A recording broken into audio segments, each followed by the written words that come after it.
2025 four-star big man Matthew Gilhool released his top 7 schools yesterday, and Syracuse surprisingly did not make the cut.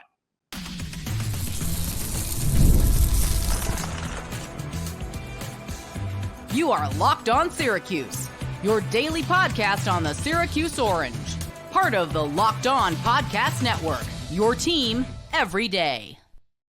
Hello, everyone, and welcome into Locked On Syracuse. I'm Jackson Holzer, and thank you for making us your first listen of every single day here on the Locked On Podcast Network, where it's your team every day, and we're free and available wherever you get your podcasts. And on today's show, in a surprising twist, Matthew Gilhool releases his final 7 schools. The 2025 four-star big man and Syracuse appear to have a lot of interest in each other, but the Orange do not make the cut, so we're going to go over why I'm surprised by it. But ultimately, Syracuse is left out. So now we got to start thinking about alternatives in the class of 2025. We'll talk about Chris Cenac and Asher Elson, as well as the transfer portal next offseason as well. Today's episode is brought to you by FanDuel. Make every moment more as playoffs wind down. The sports stop sporting like we want them to. But this summer, FanDuel is hooking up all customers with a boost or bonus daily. That's right. There's something for everyone every day all summer long. Visit FanDuel.com to get started. My first reaction to the news yesterday that Matthew Gilhool released his top 7 schools and Syracuse didn't make the cut was I was bummed. I was surprised. I was pretty shocked. I was bummed. And you should be too. And I'm not mad at the kid by any means. I mean, he's going to make the decision that's best for himself. But I was bummed. Obviously, I want Syracuse to be in the hunt for a 4-star big man in Matthew Gilhool. He's obviously very talented.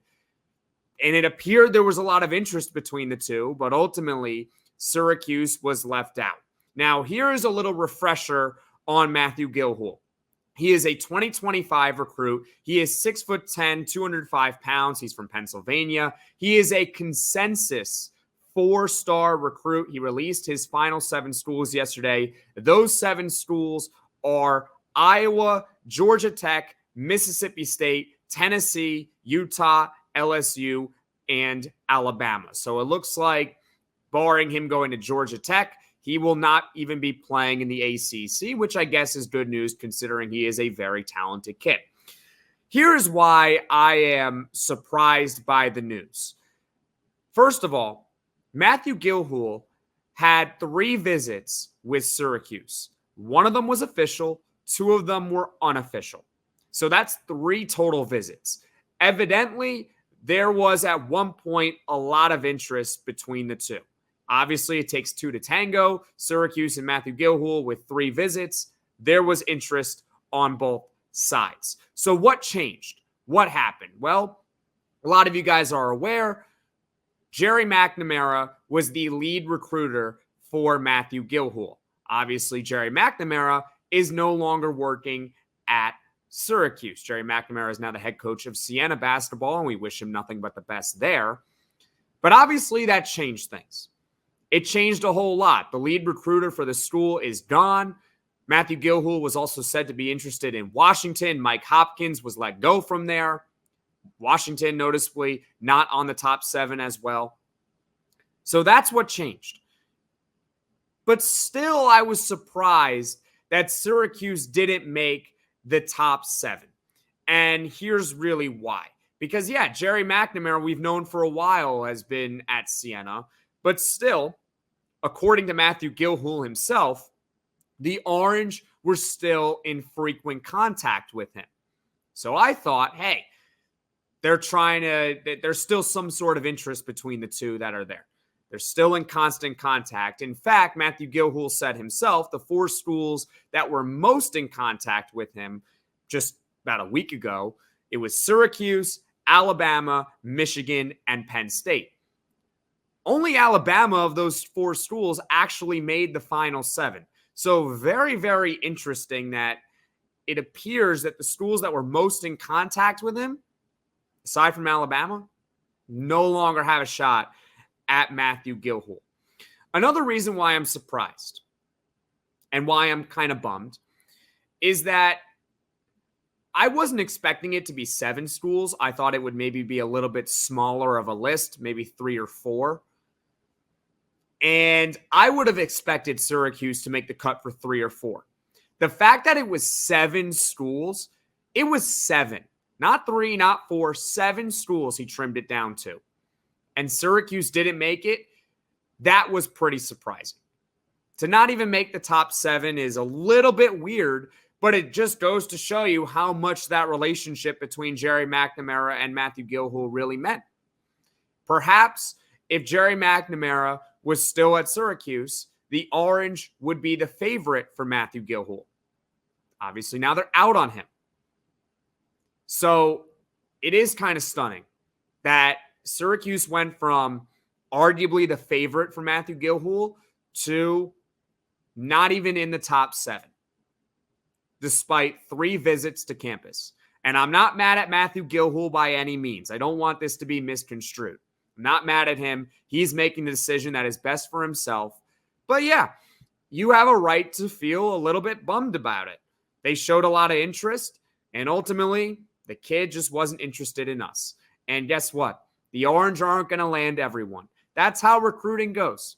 But he is a big man, and Syracuse doesn't typically get the highest quality big men in recruiting. So, yeah, I wanted this one, and it kind of sucks that Syracuse really doesn't have a chance at him anymore. Obviously, it's only July 9th at the time of this recording. Things could still hypothetically change, but not making the top 7 is surprising. Even if they didn't land him, I saw some people obviously say, well, Gerry McNamara left.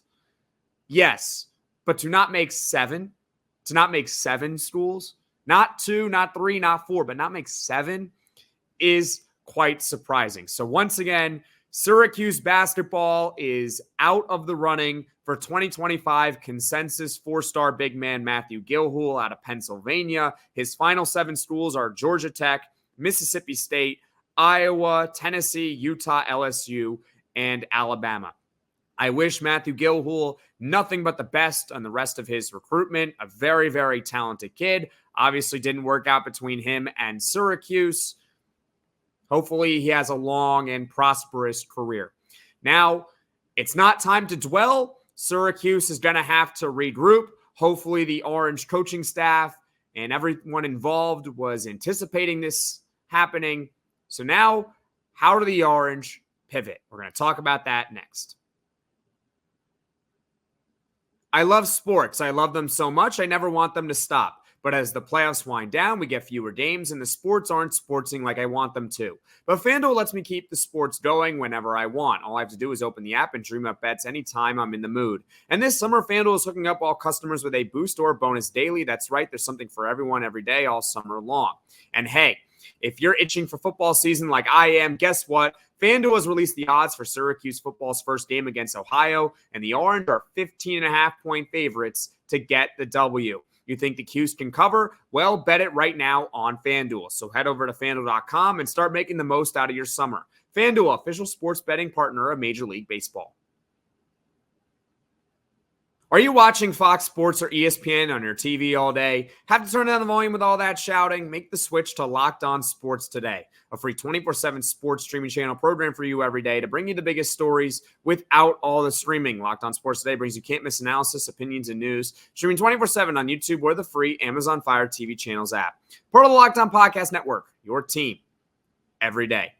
Welcome back, everyone, into Locked On Syracuse. I'm Jackson Holzer, and on today's show, we're going over how Matthew Gilhool released his top 7 schools, and Syracuse basketball did not make the cut for the 2025 4-star big man. But no fret, there are a couple of alternatives for Syracuse basketball in its 2025 recruiting class.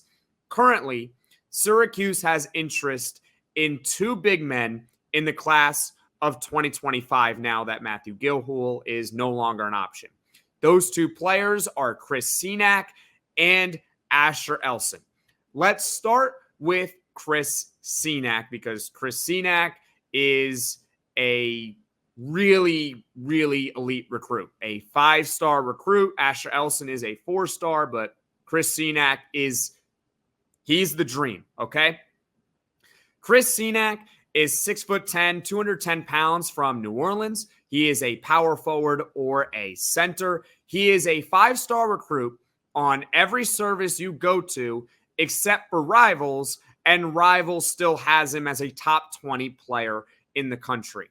Chris Cenac is ranked as the number 6 player overall in the country over on ESPN and on On3. So this guy is an ultra talented recruit, one of the very best players in the class of 2025 overall. Not just big men, overall. A top 10, near a top 5 recruit, number 6 overall on ESPN and on On3. He was recently offered by Syracuse. This happened in early June, and he might be saying, well, that's a little bit late. Yes, but this guy, Chris Cenac, is also a little bit of a late bloomer when it comes to recruiting. I looked at his profile over on Rivals, and you can go look at how much he has shot up in the rankings recently. I believe in March of 2023, Chris Cenac was not even ranked on the Rivals recruiting service. And just steadily, this kid has been improving. Perhaps he's getting more looks scouting-wise, because we know that scouting in some areas are more scouted than others. More eyeballs, people are seeing just how good this kid really is. It's probably a combination of the two. But nevertheless, he has shot up in the recruiting rankings. Now basically a consensus 5-star recruit. So that is why Syracuse started a little bit late in the recruitment process, along with many other schools on Chris Cenac. And there are no crystal ball predictions right now for Chris Cenac, which that suggests to me that his recruitment is wide open. Once again, Chris Cenac, no crystal ball predictions out there. That probably means his recruitment is relatively open, especially because he's getting new offers by the minute, okay?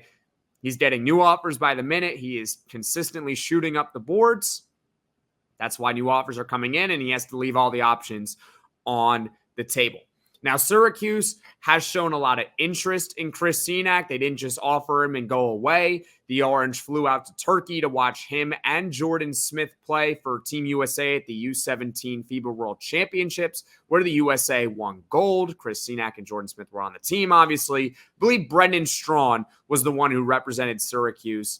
And hey, once again, you fly out halfway across the world to go watch a couple players play basketball. You are going to get looks, and Chris Cenac has recently said that he may take an official visit to Syracuse. So really, ultimately, what it comes down to is if the Orange can get Chris Cenac on campus, then they obviously have a shot. If they can't get him on campus, then they have no chance. That's just how it goes when it comes to recruiting. Even if it's an unofficial visit, because I don't believe Sadiq White, who's currently the only member of the class of 2025, I don't believe he's actually taken an official visit to Syracuse, but he does have a couple unofficial visits. You just have to get Chris Cenac on campus. If you can get him on campus, you have a chance.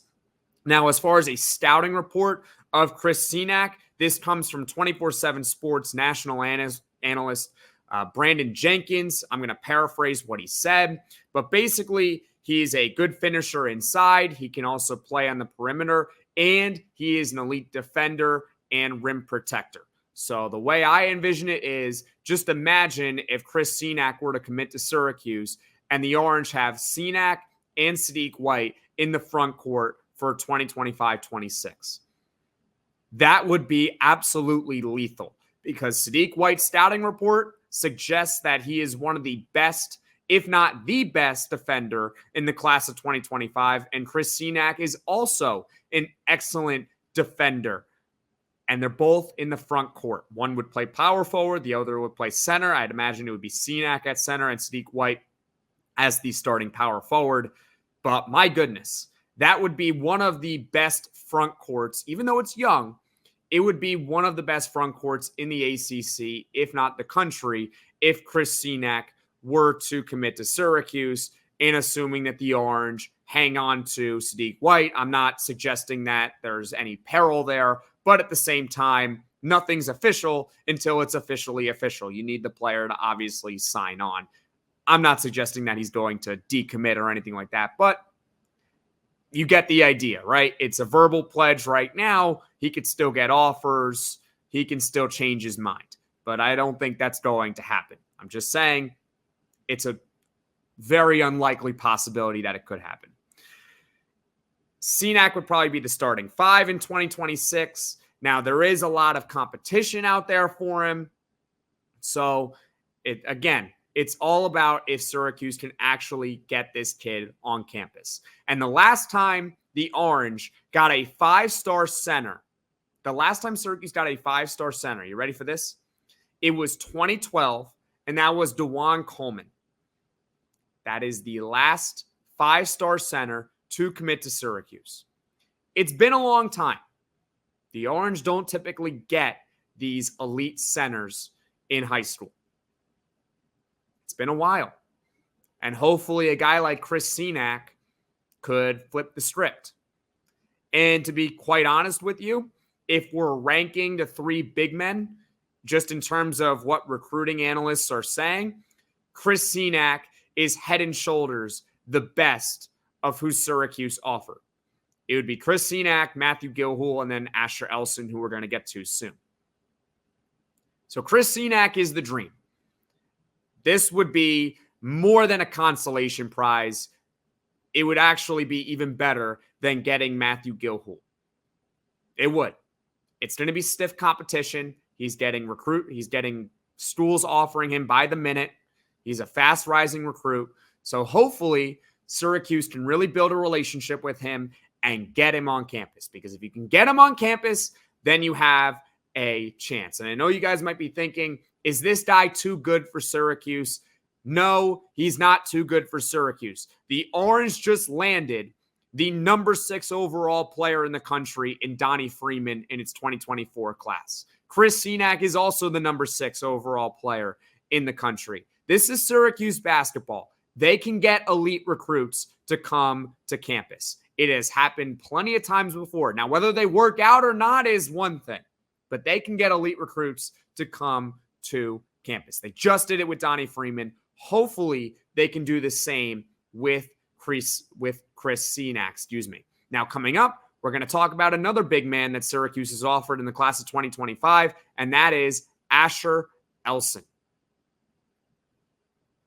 Locked On has launched the first ever national sports 24/7 streaming channel on YouTube, and now it's also available on Amazon Fire TV and the free Fire TV channels app.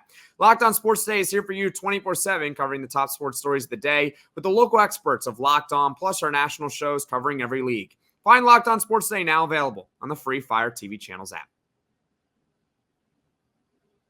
Welcome back, everyone. In a Locked On Syracuse, I'm Jackson Holzer, and on today's show, we are going over how Matthew Gilhool released his top 7 schools. The 2025 4-star big man did not include Syracuse in it. It was pretty shocking, to say the least, the fact that Syracuse didn't even make a top 7 for him, despite having 3 visits with Matthew Gilhool. But still, no fret. The Orange are still after 2 big men in the class of 2025, one of which we just talked about, which is Chris Cenac, the number 6 overall player in the country in the class of 2025. And now it's time to get to Asher Elson and perhaps other options beyond Asher Elson. All right. So Asher Elson is 6'10", 180 pounds. So a little bit on the smaller end in terms of the weight. He is from Brooklyn, New York. He is a power forward or center. He is a 24/7 sports composite 4-star recruit. He received an offer from Syracuse in mid-April. And not long ago, it was actually, I think, a couple days ago, Elson was upgraded to a composite 4-star recruit. And according to Neil Adler from Inside the Loud House, frequent friend of the show, according to Neil Adler, he says that he spoke to a couple of recruiting experts who said that when Syracuse offered Asher Elson, that this kid could really rise in the recruiting rankings. And lo and behold, they were absolutely right. In fact, I think they said in the article that he can even rise to a 5-star recruit. Now, he still has a ways to go on that end, but he at the very least has been upgraded to a 24/7 sports composite 4-star recruit. They said that he has, quote, one of the highest ceilings in the 2025 class. There are about 8 interested schools in Asher Elson right now, but I imagine that offer sheet will grow, especially if he continues to develop. Those 8 schools, the one that's really notable is Georgia Tech. And the reason why I'm singling out Georgia Tech is not just because they are an ACC school, but because Georgia Tech made the Final 7 for Matthew Gilhool. Now, does that mean that Georgia Tech could possibly get both? I guess it's possible. But say, for example, Georgia Tech lands Matthew Gilhool, then it would be tough to envision Asher Elson then also going to Georgia Tech. Now, if Georgia Tech doesn't land Matthew Gilhool, then perhaps Asher Elson is certainly in play for Georgia Tech. That's why I note Georgia Tech of the 8 schools that have really shown interest in Asher Elson. Overall, he seems like a boom or bust prospect. Of course, they can all boom, they can all bust, but Asher Elson in particular is someone who is really rising in recruiting rankings, but still isn't quite there. It still doesn't seem like he has reached his full potential just yet. Not saying he won't, but he hasn't reached it quite yet. He is a boomer bust. He would, if he were to commit to Syracuse, unlike Chris Cenac, Asher Elson would probably not be a starting center in year 1 in 2025-26 unless he continues to improve substantially. Now, here's the thing. The other alternative, since Syracuse no longer is in play for Matthew Gilhool, is the transfer portal. And chances are the Orange are going to have to go portal hunting for a big man anyway. But I'm going to explain you the scenarios here. First of all, Eddie Lampkin and Naheem McLeod are out of years of eligibility after this season wraps up. So they're not going to be back with Syracuse because they cannot play college basketball anymore. They're not allowed to. And I know you guys might be thinking, well, what about Donnie Freeman? Well, what about Donnie Freeman? He looks like he's going to be a one-and-done player. And honestly, that's a good thing. If he's a one-and-done caliber player and he leaves for the NBA draft, that's good. That means he hit as a prospect, and Syracuse probably had a very nice season.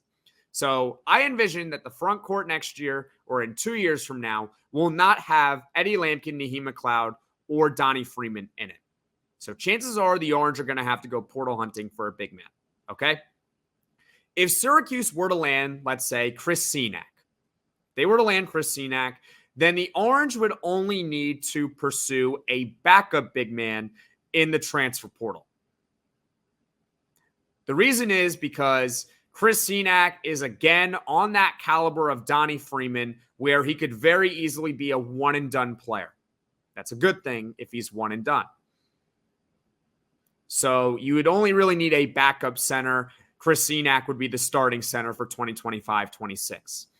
If Syracuse were to land, let's say, only Asher Elson, then the Orange would need to get a starting caliber big man in the transfer portal with Elson as the backup center. I think we'd be okay with that for 2025-26. Have a veteran big man as the starter and have Elson kind of being the heir apparent for 26-27. I know we're getting years and years down the line, but I'm giving you guys the alternatives right here.